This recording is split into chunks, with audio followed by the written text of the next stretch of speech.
Hello everyone, welcome to you on channel Udgam Pathshala. I am Pratibha Nagpal and the chapter we are starting today is a chapter of 10th class of geography book that is resources and development. So इस chapter में हम पढ़ेंगे कि resources क्या होते हैं, उसकी definition पढ़ेंगे और हमने resources को group wise कैसे कैसे ये categorize किया हुआ है। साथ ही साथ इस चैप्टर में ये देखने को मिलेगा जो रिसोर्सेज हम लोग यूज कर रहे हैं तो वो ज्यादा यूज हो रहे हैं तो उसका डिग्रेडेशन कैसे हो रहा है और हम उसको कंजर्व कैसे कर सकते हैं। तो चलिए स्टार्ट करते हैं।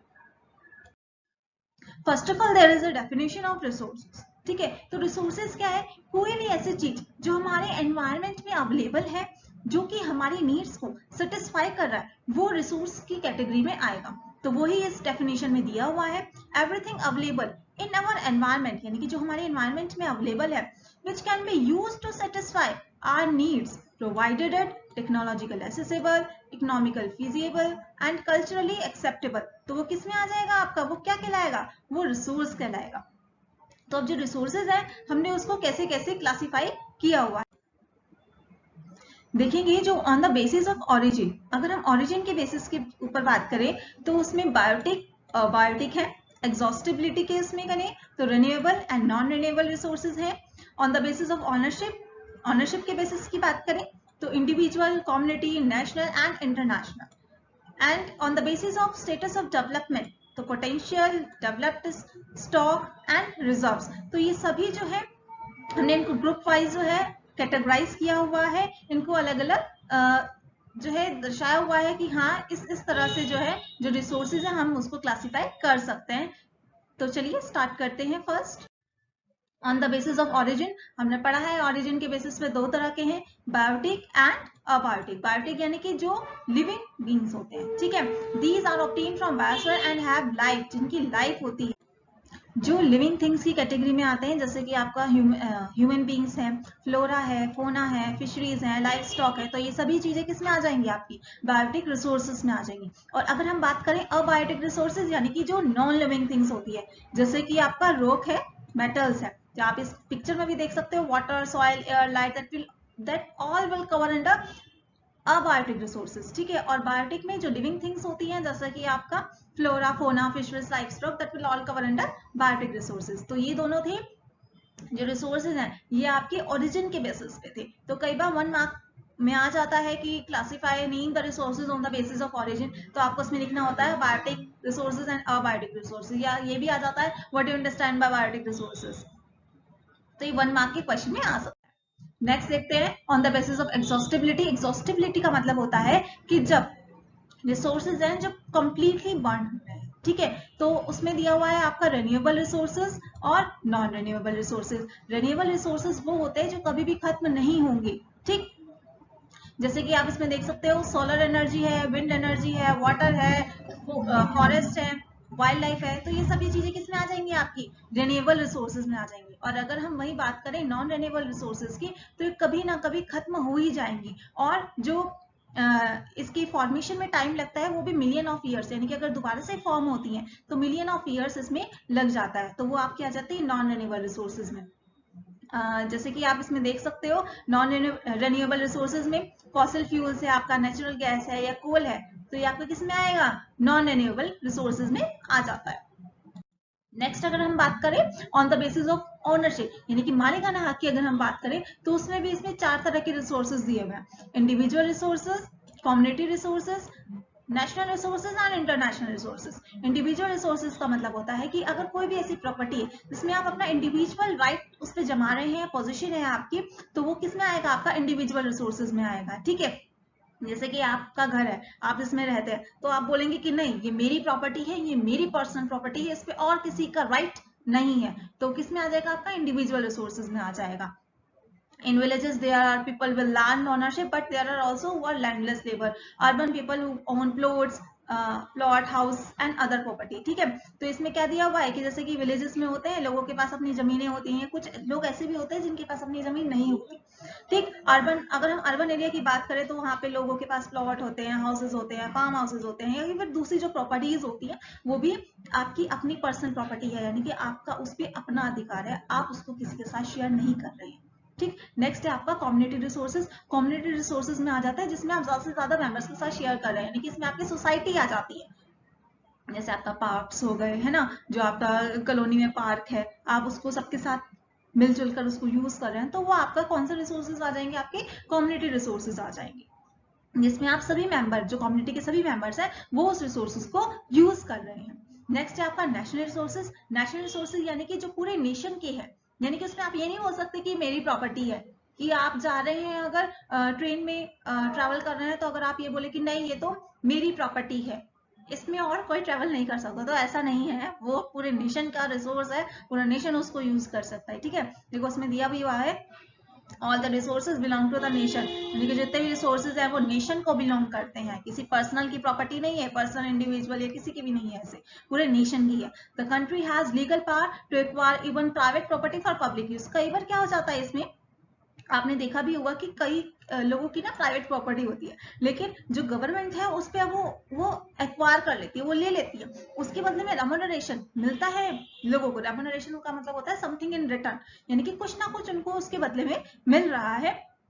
तो गवर्नमेंट के पास ऐसा राइट होता है कि वो लोगों की पर्सनल प्रॉपर्टी एक्वायर कर लेती है for the welfare of the people, लोगों के भले के लिए करती है, और उसके बदले में उनको कुछ ना कुछ लोगों को मिलता है, रेम्यूनरेशन मिलता है, यानी कि मार्केट वैल्यू जो होती है उस प्रॉपर्टी की वो उनको मिलती ही है। You might have seen roads, canals, railway being constructed on fields owned by some individual. आपने देखा भी होगा कि कई बार क्या होता है कि लोगों की ना दुकानें होती है या लोगों के घर बने होते हैं, ठीक है, तो उसमें क्या होता है कि वो हटा देती है गवर्नमेंट, उनके बदले में उनको रेम्यूनरेशन मिलता है, और फिर वहां पे कैनाल्स बन जाते हैं, रेलवेज कंस्ट्रक्शन हो जाता है, रोड्स बन जाती है। तो डिपेंड करता है कि गवर्नमेंट कैसे स्टेप्स ले रही है। ऐसा नहीं है कि लोगों की प्रॉपर्टी ले ली उसके बदले में कुछ नहीं दिया, ऐसा नहीं है, उनको मिलता है कुछ ना कुछ, रेम्यूनरेशन जरूर मिलती है। नेक्स्ट है आपका इंटरनेशनल रिसोर्सेज। इंटरनेशनल रिसोर्सेज वो रिसोर्सेज हैं जो हम अगर हम बात कर रहे हैं अंतरराष्ट्रीय स्तर की, ठीक है, पूरे इंटरनेशनल अगर हम लेवल की बात करें तो ऐसे जो रिसोर्सेज होते हैं वो आपकी इस कैटेगरी पे आ जाता है। तो ये जो जितने भी हमने ये चार पढ़े, individual resources, community resources, national resources and international resources, ये सभी जो रिसोर्सेज है किस कैटेगरी में आ रहे हैं, on the basis of ownership, मालिकाना हक के अंदर आ रहे हैं। नेक्स्ट है on the basis of status of development. तो इसमें भी अगर हम डेवलपमेंट की उसकी बात करें कि कितनी ये जो रिसोर्सेज है वो डेवलप्ड हो रहे हैं, कितने हम उसको यूज कर रहे हैं, तो इसमें भी हमारे चार देखने को मिलते हैं, potential resources, developed resources, stock and reserves. तो पोटेंशियल रिसोर्सेज क्या है कि किसी ना किसी ऐसे रिसोर्सेज जो कि किसी ना किसी रीजन में यानी कि एरिया में पाए गए हैं, लेकिन हम उसको यूटिलाइज नहीं कर रहे हैं, क्योंकि अगर हम उसको यूटिलाइज कर रहे हैं तो खर्चा ज्यादा आ रहा है। जैसे कि आप इसमें देख सकते हो कि राजस्थान और गुजरात में बहुत ज्यादा देखिए ह्यूज पोटेंशियल है कि वो डेवलप कर सकते हैं विंड और सोलर एनर्जी, लेकिन क्योंकि इसको जनरेट करने में बहुत ज्यादा खर्चा आ जाएगा, इसलिए हम अभी उसको यूज नहीं कर रहे हैं। नेक्स्ट है आपका डेवलप्ड रिसोर्सेज। डेवलप्ड रिसोर्सेज वही रिसोर्सेज हैं जो कि डेवलप हो चुके हैं और हम उनको यूज कर रहे हैं अपनी डे टू डे लाइफ में, अपनी नीड्स को सेटिस्फाई कर रहे हैं थ्रू दीज रिसोर्सेज। नेक्स्ट है आपका stock. Materials in the environment which have been potential to satisfy human needs, but human needs do not have appropriate technology to access these. यानी कि ऐसे resources जो मिल तो गए हैं, जो है जो ऐसे रिसोर्सेज जो हमारी नीड्स को सेटिस्फाई तो कर सकते हैं, लेकिन हमारे पास टेक्नोलॉजी नहीं है, इतनी टेक्नोलॉजी नहीं है कि हम उसको यूज कर सके। रिसोर्सेज है बट ऐसी टेक्नोलॉजी नहीं है कि हम उस रिसोर्सेज को यूज कर सकें, तो जिससे हमारी जो नीड्स है वो सेटिस्फाई हो जाए। नेक्स्ट आपका दिया हुआ है reserves. The reserves that have been surveyed and we can use them with present technology, but their use has not been started. यानी कि ऐसे रिसोर्सेज जो सर्वे कर लिए गए हैं, यानी कि है वो रिसोर्सेज और हम उसको प्रेजेंट टेक्नोलॉजी से भी यूज कर सकते हैं, लेकिन अभी तक हमने वो जो रिसोर्सेज हैं उनको यूज करना स्टार्ट नहीं किया। ठीक है, तो वो आपका किस में आ जाएगा, रिजर्व्स की कैटेगरी में आ जाएगा। तो स्टेटस ऑफ डेवलपमेंट के बेसिस की अगर हम बात करें तो हमने इसमें चार तरह के पढ़े हैं, potential resources, developed resources, stock and reserves. Next है रिसोर्स प्लानिंग, यानी कि अगर आप रिसोर्सेज अगर पाए जा रहे हैं या गवर्नमेंट उसका आइडेंटिफिकेशन कर रही है, कुछ भी कर रही है, किसी भी रिसोर्सेज को यूज करने से पहले हमें प्लानिंग की नीड होती है। तो हमारी गवर्नमेंट क्या करती है कि कुछ जो स्टेप्स हैं वो फॉलो करती हैं कि ताकि जो हमारे रिसोर्सेज हैं वो अच्छे तरीके से यूज हो पाए। तो पहला स्टेप क्या होता है हमारी गवर्नमेंट का, देखेंगे identification and inventory of resources across the regions of the country, यानी कि आइडेंटिफाई करती है रिसोर्सेज की कहाँ कहाँ पर कौन कौन से प्लेसेस पर जो है रिसोर्सेज पाए जा रहे हैं, ठीक है, जैसे सर्वे कर रही है, मैपिंग कर रही है, उसकी क्या क्वालिटी है, उसकी कितनी क्वांटिटी है और हम उसको यूज कैसे कर सकते हैं। So that will come under the first step, identification करना, आइडेंटिफाई करना रिसोर्सेज को, ठीक है, कि वो कैसे हैं, उनकी क्वालिटी कैसी है, उनकी क्वांटिटी कितनी है। नेक्स्ट है इवॉल्विंग प्लानिंग, प्लानिंग का मतलब होता है what is to be done, how is to be done and by whom is to be done, ठीक है, हम उसको कैसे यूज कर सकते हैं फ्यूचर में। इसमें हमें इस स्टेप में क्या चाहिए होता है कि हमारे को अप्रोप्रिएट टेक्नोलॉजी का नीड होता है, ठीक है, कि हम उसमें कैसे टेक्नोलॉजी को यूज करें, कौन कौन से स्किल्स को लगाएं, इंस्टीट्यूशनल सेटअप कैसे हो कि वो जो रिसोर्सेज हैं उसको अच्छे तरीके से डेवलप किया जा सके और यूज किया जा सके। लास्ट हमारा दिया है matching, in matching step resource development plans with overall nation development plans, यानी कि इसमें हम देखते हैं कि लोगों को हमारे नेशन में कितनी जो रिसोर्सेज है उसकी रिक्वायरमेंट है और उसके हिसाब से उनको जो रिसोर्सेज है वो अवेलेबल हो सके। तो इसमें हम रिसोर्स एंड प्लानिंग में हमने 3 स्टेप्स पढ़े। First of all there will be identification of the resources and which there will be steps of surveying, mapping, quality of the resource, quantity of the resource will be included. Second one is involving planning, कैसे करना है, कि कौन सी skills use करनी है, क्या technology use करनी है कि वो जो रिसोर्सेज हैं पूरे अच्छे तरीके से डेवलप हो जाए। लास्ट है मैचिंग, यानी कि कहाँ कहाँ नेशन में इसकी रिक्वायरमेंट है तो उसके अकॉर्डिंग हम लोग ये प्लान करते हैं।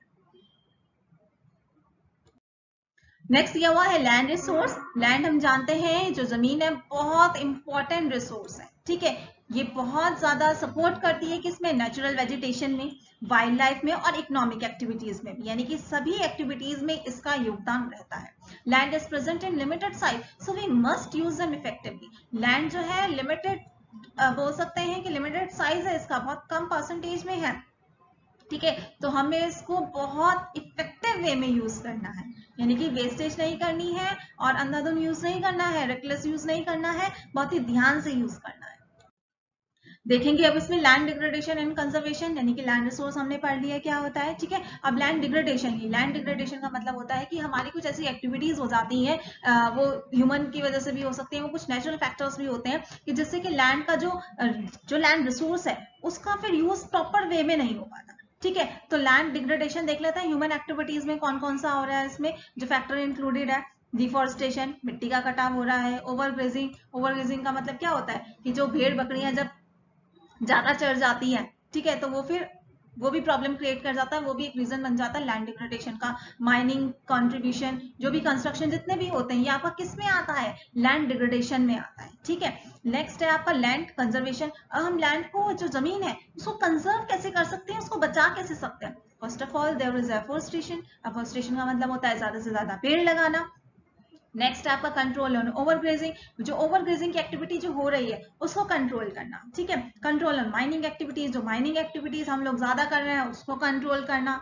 लास्ट दिया हुआ है प्लांटिंग और शेल्टर बेड्स ऑफ प्लांट। आपने देखा होगा शेल्टर बेड्स क्या होता है, जैसे सड़कें हैं उसके किनारों पर लगे होते हैं ना एक लाइन में जो ट्रीज लगे होते हैं उनको बोला जाता है शेल्टर बेड्स ऑफ प्लांट्स, ठीक है। तो इसमें क्या है आप देख रहे हो, अगर आपने एक चीज नोटिस की है कि लैंड डिग्रेडेशन के जो रीजंस हैं, ठीक है, और लैंड जो कंजर्वेशन के वो सिमिलर है, यानी कि डिग्रेडेशन में अगर आ रहा है डिफोरेस्टेशन तो कंजर्वेशन में क्या आएगा, एफोरेस्टेशन। डिग्रेडेशन में अगर आ रहा है ओवरग्रेजिंग तो कंजर्वेशन में क्या आएगा, उसको कंट्रोल करो।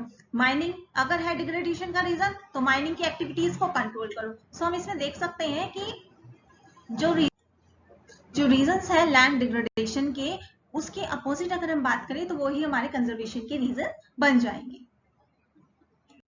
नेक्स्ट है सॉइल। सॉइल भी जो है हमारा एक बहुत ही इंपॉर्टेंट रिन्यूएबल रिसोर्स है।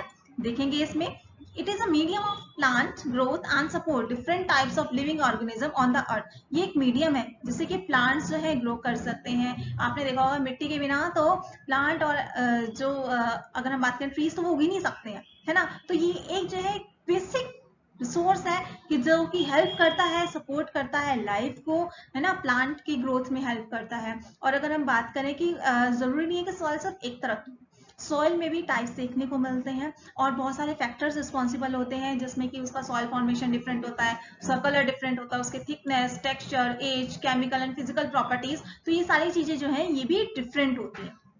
तो नेक्स्ट हम पढ़ते हैं कि टाइप्स ऑफ सॉइल कौन कौन से हैं। Alluvial soil, black soil, red and yellow soil, laterite soil and arid soil. तो अब इसका एक्सप्लेनेशन देख लेते हैं।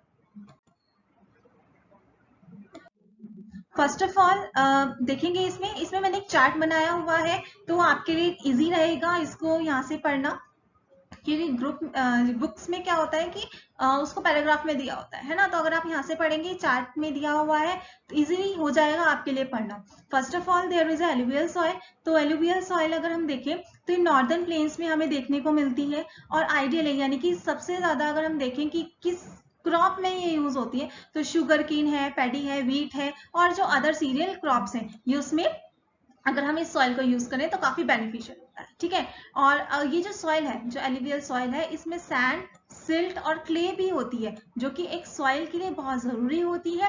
ये सारी चीजें जो होती हैं, जो सिल्ट मेन जो होता है, एक सॉइल को बहुत ज्यादा फर्टाइल बनाता है। ठीक है, नेक्स्ट अब बात आती है हमारी ब्लैक सॉइल की। ब्लैक सॉइल जो होता है, जो होती है वो ब्लैक होती है कलर में, तो इसी वजह से, ब्लैक होने की वजह से इसको रेगुड सॉइल भी बोला जाता है। Black soil is ideal for growing cotton. Black soil जो है कॉटन के लिए बहुत ज्यादा बिल्कुल परफेक्ट सॉइल है, तो इसीलिए इसको ब्लैक कॉटन सॉइल भी बोला जाता है। और कहाँ कहाँ देखने को मिलती है? महाराष्ट्र, मालवा, मध्य प्रदेश और छत्तीसगढ़ और ऐसे और भी सारे एरियाज में देखने को मिलती है। नेक्स्ट है आपका red and yellow soil. This soil is found in the area of low rainfall, यानी कि जहाँ पे कम बारिश होती है वहां देखने को ये मिलती है। ठीक है, and these soil has developed reddish colour, ये एक रेडिश कलर डेवलप कर देती है। आपने देखा भी है इस जो सॉइल है इसका नाम रेड एंड येलो सॉइल है। और कहाँ कहाँ देखने को मिलती है? उड़ीसा, छत्तीसगढ़ और ऐसे और भी प्लेसेस। नेक्स्ट है आपका लेटराइट सॉइल। लेटराइट सॉइल वहां देखने को मिलती है जहाँ पे हाई टेम्परेचर, सबसे ज्यादा जो टेम्परेचर है, हाई टेम्परेचर है, वहां ये आपको देखने को मिलेगी। और हैवी रेनफॉल, ज्यादा टेम्परेचर, ज्यादा रेनफॉल क्या मिलेगी? लेटराइट सॉइल मिलेगी। ठीक है, टी और कॉफी के लिए बिल्कुल परफेक्ट सॉइल है कि अगर आपको टी और कॉफी का प्लांटेशन करना है तो आप लेटराइट सॉइल का यूज करें। कहाँ का देखने को मिलती है आपको? कर्नाटका, तमिलनाडु, मध्य प्रदेश और ऐसे और भी प्लेसेस। लास्ट है हमारा एरिड सॉइल। जो एरिड सॉइल है ये आपको राजस्थान के वेस्टर्न पार्ट्स में देखने को मिलेगी। ठीक, और जब आप इस सॉइल में प्रॉपर इरिगेशन कर देंगे तो ये जो सॉइल है ये कल्टीवेबल हो जाएगी। क्या हो जाएगी? कल्टीवेबल, यानी कि फिर ये कल्टीवेशन के यूज में आ सकती है, क्योंकि ये ड्राई क्लाइमेट में होती है और टेम्परेचर काफी ज्यादा होता है, तो इसलिए इस सॉइल में ह्यूमस की कमी होती है और मॉइस्चर की कमी होती है। सो मैं होप करती हूँ कि आपको इस चार्ट से समझ आ गया होगा कि डिफरेंट टाइप ऑफ सॉइल में क्या क्या खूबियां होती हैं, कौन सी क्रॉप के लिए वो यूज हो सकती है, किस प्लेसेस में वो मिलती हैं।